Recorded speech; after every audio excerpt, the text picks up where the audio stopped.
L'exemple de la peine de mort est-il moral ou immoral? S'il est moral, pourquoi le cachez-vous? S'il est immoral,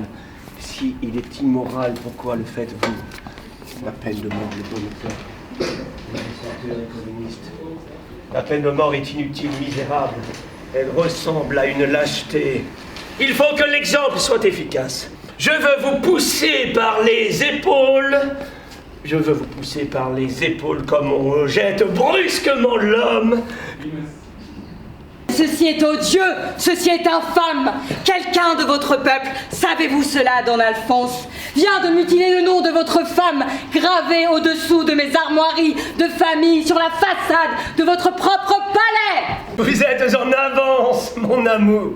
Je te rejoue ta tirade préférée de Lucrèce Borgia, et tout ce que tu trouves à dire, c'est « vous êtes en avance ». Ah, je suis heureux de toi. Mais pourquoi fais-tu toujours des entrées si fracassantes? Tu étais brillante d'impétuosité dans le rôle de Lucrèce Borgia, comme Naguère d'ailleurs. En 1833, au théâtre Saint-Martin, jamais nous n'aurions eu le plaisir de nous connaître, mon amour. Fameuse nuit du 17 février 1833, qui scella nos destins. 15 ans d'amour, presque jour pour jour. Oh oui. Mais je vois que tout est prêt pour notre soirée d'anniversaire. Ah, Augustine est malade. Elle a tout de même tenu à préparer quelque chose dans la cuisine avant de rentrer chez elle pour se reposer. Je m'occupe de tout, termine ton œuvre. Je m'occupe de tout. Comme d'habitude. Pour que l'exemple soit l'exemple, il faut qu'il soit grand. S'il est petit, il fait vomir. L'exemple, la peine de mort. C'est pour la famille de la victime que l'exemple s'est fait.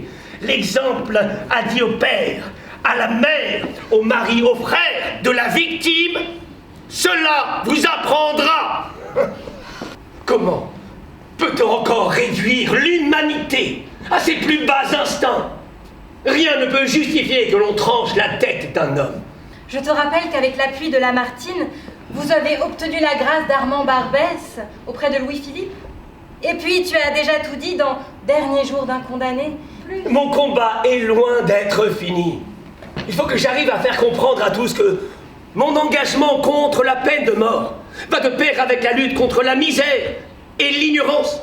L'abolition de la peine de mort sera un grand et sérieux progrès. Et passons à table. Nous sommes seuls, ma Juliette. Rien que toi. Et moi. C'est une attention qui me va droit au cœur. J'ai retrouvé cette lettre. Tu sais comme notre correspondance m'est précieuse. Bonjour, mon cher bien-aimé. Bonjour, mon cher adoré. C'est aujourd'hui, c'est ce soir qu'il y aura 8 ans que nous nous aimons. J'espérais que tu viendrais ce matin. Maintenant, j'espère que tu viendras ce soir en l'honneur du jour, de la date et de l'heure. Je voudrais déjà qu'il fît nuit. Je ne sais pas si tu trouveras encore une page blanche pour écrire sur le livre d'anniversaire, mais dans tous les cas, nous en prendrons une autre. Oh. La nuit du Mardi Gras 1830. On donnait dans je ne sais quel théâtre, je ne sais quel bal, où nous devions aller tous les deux. Oui, tu devais aller au bal, et tu n'y allas pas, pauvre ange que tu es de beauté et d'amour. Cette nuit-là, je suis resté 8 heures près de toi. Hernani, qui devait se jouer au Théâtre Français. Le ministère a exigé des modifications et des suppressions, sans quoi la pièce serait interdite de jouer. J'ai fait semblant d'accepter ces demandes. Mais je présageais qu'une cabale, qu'un coup monté était organisé contre moi. C'est pourquoi j'ai demandé à mes amis de venir assister à la première représentation. De février 1830. Il y avait là, parmi d'autres, Théophile Gautier, Alfred de Vigny, Dumas, Chateaubriand. Mes amis avaient pour mission de soutenir la pièce en applaudissant à tout rompre. Mais la cabale était bien organisée, aidée en cela par la censure.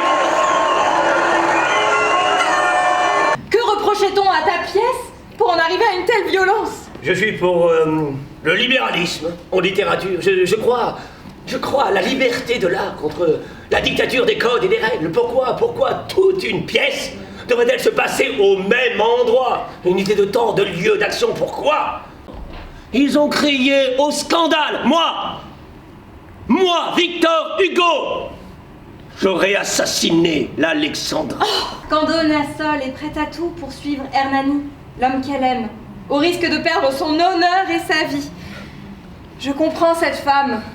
J'ai parfois l'impression de suivre son chemin. Ah. La scène 4, j'ai surtout l'impression que tu as envie de rejouer cette scène avec moi ce soir. Maintenant, fuyons vite. L'heure en est passée. Je vois l'échafaud de trop près. Que dites-vous? Ce roi que je bravais en face va bientôt me punir d'avoir osé lui faire grâce. Il fuit. Déjà peut-être il est dans son palais. Il appelle ses gens, ses valets, ses seigneurs, ses bourreaux. Si noir que soit le deuil qui s'épand sur ma vie, je suis un homme heureux. Et je veux qu'on m'envie, car vous m'avez aimé, car vous me l'avez dit. Je rentre dans ma nuit, toi, sois heureuse. Oublie. Le tocsin! Entends-tu le tocsin? C'est notre noce qu'on sonne. Le romantisme, c'est un combat. Le romantisme, c'est la mort ou la liberté. Pourquoi tu dis que tu avais perdu ton honneur et ta vie à me suivre? Tu sais combien je t'aime. Ah. Combien ma fidélité t'est acquise.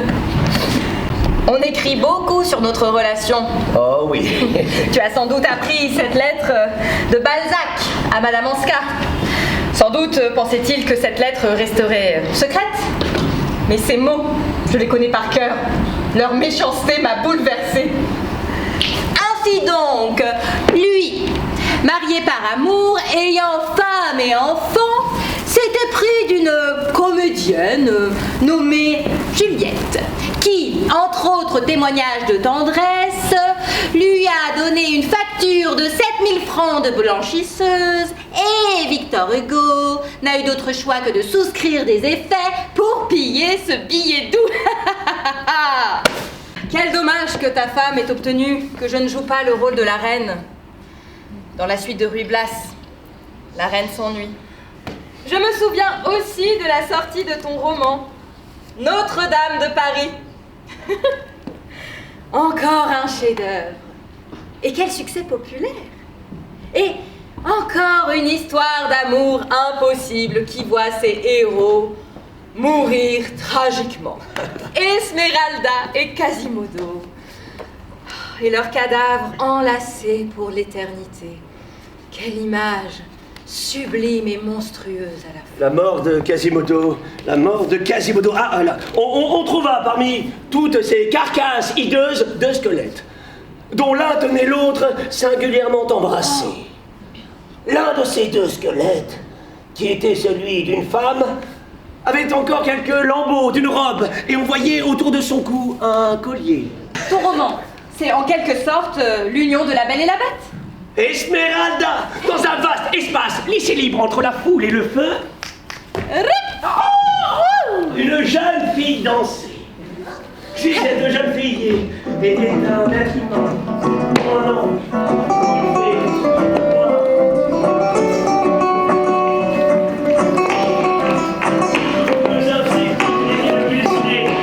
Avec son corsage d'or, sa robe bariolée, avec ses épaules nues, ses jambes fines, on aurait dit une surnaturelle créature. Quasimodo. Toute sa personne était une grimace. Une grosse tête hérissée de cheveux roux. Entre les deux épaules, une bosse énorme. C'est Quasimodo! Le sonneur de cloche! C'est Quasimodo, le bossu de Notre-Dame! Quand nous feras-tu donc d'un nouveau roman? J'ai hâte de te lire. Il y a des années que tu n'as pas écrit une page. Depuis 1843. Depuis que mon ange, ma fille, Léopoldine, s'est noyée dans la Seine. C'était près de Villequier. Sa mort me hante chaque jour. J'ai commencé à lui écrire des poèmes. Peut-être que je les publierai un jour. J'ai l'impression que ma vie s'est arrêtée ce jour-là, comme s'il y avait un autrefois et un aujourd'hui. Tu dois te remettre à l'écriture et nous offrir encore les plus belles pages de la littérature française. Il y a bien ce roman que j'ai commencé il y a quelques années. Celui que j'ai passé des nuits à recopier? Oui, j'ai même signé un juteux contrat d'édition avec la maison Hetzel. Eh bien, remettons-nous au travail, qu'attends-tu? Demain, dès l'aube, à l'heure où blanchit la campagne, je partirai. Vois-tu, je sais que tu m'attends. J'irai par la forêt, j'irai par la montagne. Je ne puis demeurer loin de toi plus longtemps. Je marcherai les yeux fixés sur mes pensées, sans rien voir au dehors, sans entendre aucun bruit. Seul, inconnu, le dos courbé, les mains croisées, triste, et le jour pour moi sera comme la nuit. Je mettrai sur ta tombe un bouquet de houx verts et de bruyères en fleurs.